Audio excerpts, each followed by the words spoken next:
Bonjour à tous. Comme vous le savez, chez Exalog, on s'intéresse toujours aux dernières innovations du marché pour pouvoir les intégrer dans les diverses applications telles Call My Banks. Aujourd'hui, on va parler du Virtual Token de chez Swift qui permet de signer numériquement notamment les remises de paiement. Et pour en parler, je reçois Sébastien de Gasquet, qui est donc le responsable des clients entreprises en France chez Swift. Bonjour Sébastien, est-ce que tu peux te présenter rapidement? Bonjour Nicolas, merci. Donc oui, Sébastien de Gasquet, je suis basé au bureau de Paris de Swift et je m'occupe de l'ensemble des clients entreprises pour Swift en France.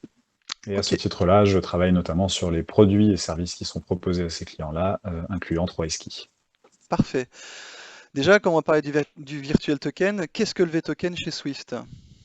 Alors le V-Token, en fait, c'est un certificat que chaque individu peut utiliser pour, comme tu l'as mentionné plus tôt, signer des flux à transmettre aux différentes banques avec lesquelles l'entreprise dans laquelle l'individu évolue travaille, ou pour s'authentifier sur des plateformes web bancaires ou sur des plateformes de Treasury Management System, comme Exalog par exemple.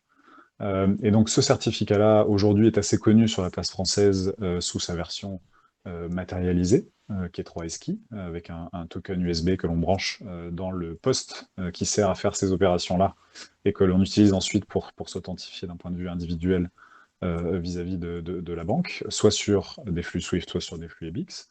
Et en fait, donc le V-Token, qui est un nom qui n'est pas encore définitif, hein, nous travaillons à valider un nom définitif pour ce produit-là.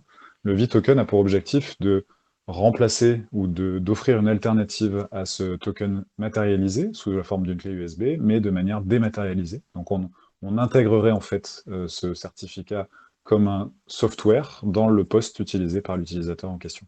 D'accord. Et du coup, pourquoi l'avoir créé en fait? Pourquoi avoir fait évoluer le token qu'on connaissait tous? Alors, pour plusieurs raisons. Il y a des raisons très pragmatiques, où parfois nous avons des clients qui viennent nous voir en nous disant je ne peux pas utiliser votre certificat avec un format USB parce que j'ai tout simplement plus de port USB sur mon ordinateur. Ça, c'est une raison qui est assez pratique, mais qui en est une. D'autres raisons qui peuvent être que les signataires de flux sont parfois en déplacement, en voyage, que les smartphones sont de plus en plus utilisés, ou les tablettes parfois, et une fois de plus, le format USB ne convient pas forcément avec des usages sur des devices, ce qu'on appelle des devices qui sont différents d'un ordinateur de bureau classique. Donc ça, c'est deux raisons principales. Et la raison majeure, j'allais dire, c'est l'évolution du marché. C'est-à-dire que aujourd'hui, 3SKI est très utilisé en France. On a quasiment 100 000 utilisateurs de 3SKI. Mais le marché évolue de manière à ce que beaucoup de choses se fassent sur des postes qui sont virtualisés, beaucoup de choses se fassent à distance, beaucoup de choses se fassent à la maison avec la situation que nous connaissons. Et il est très important pour nous de faire évoluer nos outils de manière à s'adapter à ces nouveaux usages, tout en gardant le niveau de sécurité qui est requis pour ce genre d'outils. Donc, ça fait quelque temps déjà que Swift parle avec la communauté et étudie la possibilité de dématérialiser ces certificats qui sont aujourd'hui matériels. Aujourd'hui, ça devient réel, puisque nous avons concrètement lancé ce projet-là. Nous avons concrètement lancé une consultation avec la communauté pour arriver avec un produit. Euh, Comment ça va fonctionner très simplement? Je ne vais pas rentrer dans les détails techniques aujourd'hui, mais comment ça va fonctionner très simplement? On va séparer en fait la clé ou le certificat en deux parties distinctes. Une partie qui est du coup sur le device utilisé par l'utilisateur, une partie qui est stocké dans un cloud sécurisé.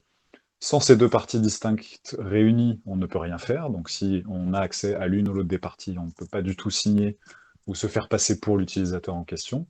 Par contre, la sécurité réside dans le fait que, au moment où l'utilisateur souhaite utiliser son certificat, les deux parties sont réunies, font que la signature se crée, entre guillemets, et qu'elle est unique, une nouvelle fois, et le flux est sécurisé de manière fluide, et encore une fois, sans utilisation d'un outil matériel, ce qui est la principale innovation ici. Ok, donc en plus de tous ces avantages dont tu viens de parler, est-ce qu'il n'y a pas aussi des avantages logistiques aussi à ce nouveau Virtual Token? Si, très clairement. Très clairement, en fait, aujourd'hui, une des faiblesses, j'allais dire, de 3Ski dans sa version actuelle, c'est que Le mode de mise à disposition est toujours complexe, à la fois du côté de la banque qui administre ces tokens et à la fois du côté du corporate et de l'administrateur du côté du corporate qui reçoit ces tokens et qui doit ensuite les redistribuer auprès des différents utilisateurs. Et euh, ça reste à peu près simple quand les mêmes utilisateurs en question sont dans le même bureau ou dans le même pays ou dans le même bâtiment. Ça devient tout de suite plus compliqué quand un corporate souhaite déployer des 3SKI un peu partout dans le monde. Donc l'objectif aussi que nous avons avec ce token virtualisé, c'est de faciliter cette expérience utilisateur à toutes les étapes de la chaîne. C'est-à-dire qu'on veut faciliter l'administration et la gestion par la banque, on veut faciliter la mise à disposition par la banque de ces tokens à l'entreprise et à l'administrateur qui représentera cette entreprise.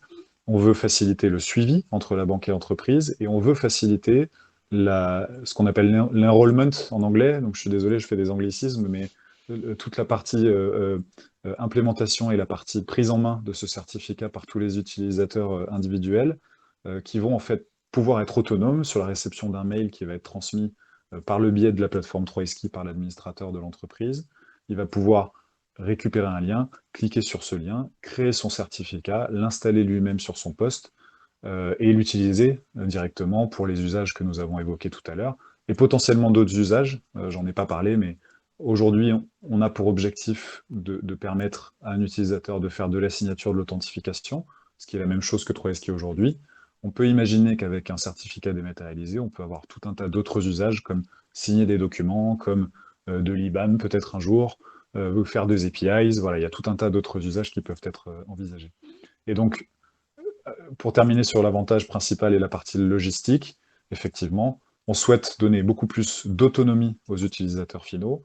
Ils vont pouvoir créer leurs certificats eux-mêmes, les installer eux-mêmes, pas nécessairement avoir besoin d'appeler leur service informatique pour les assister dans la démarche. Ça, c'est absolument crucial et absolument clé, et c'est un feedback qu'on a beaucoup sur la version actuelle de 3esky. Euh, donc, voilà, l'objectif, c'est facilitation de l'installation, facilitation de l'usage, plus d'usage potentiellement, et surtout une utilisation plus fluide, parce que même si on ne s'exonérera pas du login mot de passe, qui sont un des critères de sécurité absolument cruciaux de connaissance pour l'utilisateur d'un token, on n'aura plus ce sujet de j'ai perdu mon token, il est caché dans un coffre, il est je ne sais pas où. Aujourd'hui, vous avez la possibilité d'utiliser ce certificat-là sur vos différents devices. Alors, il y aura des évolutions. À court terme, l'utilisation sera possible sur un ordinateur. À moyen terme, on utilisera ce token et ces certificats sur des tablettes, sur des téléphones portables. Et c'est un peu vers cette direction que l'on tend. D'accord. Et justement à ce sujet-là, quelles sont les prochaines étapes? Alors, aujourd'hui, nous sommes au cœur de la consultation communautaire, comme on fait souvent chez Swift lorsqu'on crée des produits ou des services. Donc, on discute avec la communauté française, des banques, des éditeurs, des entreprises, pour faire en sorte que ce produit corresponde bien à leurs besoins. Ça, c'est absolument crucial pour nous. On ne veut pas créer le produit dans notre coin et finalement, une fois qu'il sort, se rendre compte que ça ne correspond pas à ce que le marché demande. Ok. Donc, on est en plein milieu de cette consultation communautaire. La partie testing va démarrer. Donc nous avons un certain nombre de participants à cette consultation communautaire qui vont tester l'outil, à la fois sur l'expérience utilisateur, mais sur l'usage en tant que tel et la technicité qui est derrière. Et nous avons pour objectif de mettre le produit sur le marché au dernier trimestre de cette année. Donc je ne peux pas vous donner de date exacte, mais nous aurons selon toute vraisemblance, un V-token ou un nom différent, mais toujours est-il que nous aurons ce produit-là sur le marché avant la fin de l'année 2021. Ok, mais très bien. Je te remercie beaucoup Sébastien pour toutes ces informations. Voilà, donc je vous rappelle le V-Token qui est un nom provisoire de chez Swift qui devrait donc apparaître